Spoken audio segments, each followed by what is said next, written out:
our Telstra pre-game entertainment. Robbie Williams, we're so excited that it's you. You're at the MCG today. How's your preparation going?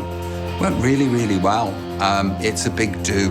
Yeah. And I think they've spent the budget all on me.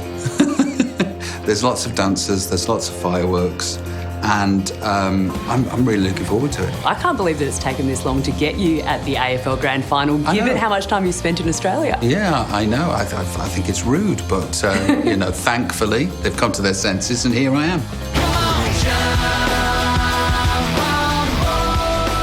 And you've shot your bio movie here recently. You were actually in Australia when COVID broke out. Yeah. And you've just announced another tour in 2023. You may as well just move to Australia. We'll adopt you. Yeah, I'm finding that the flight here is a lot easier than it used to be, because it used to feel like I've got to go to Mars. It used to feel like it was that far, but now it's very, very doable. And I love it here. I love you guys. And all the time that you spent in Melbourne, have you got a grasp of just how much this game means to us? I do. I also feel as though it's ridiculous how many teams one place has. Like Melbourne seems to have like 300 teams for some reason. If you get a room full of Melburnians, what do you call them? Melburnians, and you go, okay, who do you support? They all shout out different teams at the same time. And that's why it's so difficult to choose a team for me. I'm still picking, I think I'm going for Carlton. Carlton? I think so. I'm sure they'll have you. What swayed you about Carlton? Well, they sent their coach today to come and say hello. And we had a great chat, and they bought me a shirt, and I'm easily swayed. I also like that white emblem thing that they've got on the front. That? Yeah, I do. And the navy blue, that's for you. The navy blue. They've got a great song. I think you're belting out the colours. Is it another one of those, we all follow the It's the weirdest thing to watch. It's like, we're gonna sing a song from the 50s now, and we've been out battering the lads. It's very much a march. Yeah. So weird. And yet we love it. Yeah, it's part of the tradition, and it makes it all authentic, and another reason to love Australians, I suppose. Yeah, and we know that you've bought into football so much that you watched the prelim last week, so you've been watching a bit of football. How would you describe AFL if you're going back home and no one's seen our game? How do you describe it? It's really, really entertaining.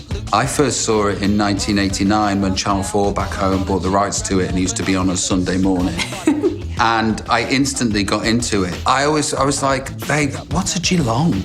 Like, they've got a place called Geelong. For somebody from England to know that there's a town or a city or whatever it is that's called Geelong was like, wow. I lost my place in life. And congratulations on your album too, 25, your 14th #1 in the UK, making you the most successful solo artist in British history. Do you reflect on that? You're more popular than Elvis. Yeah, it's absolutely ridiculous. And it keeps happening. Look, there's a huge part of me that's incredibly competitive, incredibly. And this, those sort of statistics are vitally important. But running alongside that is some idiot from Stoke-on-Trent going, how did this happen? I can't believe this happened to me. And it keeps on happening. It's an interesting dichotomy, but I am very grateful that it did and carries on happening to me. Well, I think we're excited to see you in front of 100,000 people at the MCG. You're one of the few souls in the world that know what it's like. Can you give us a bit of a hint as to what you might be singing on Saturday? The hit. I'll do the hits.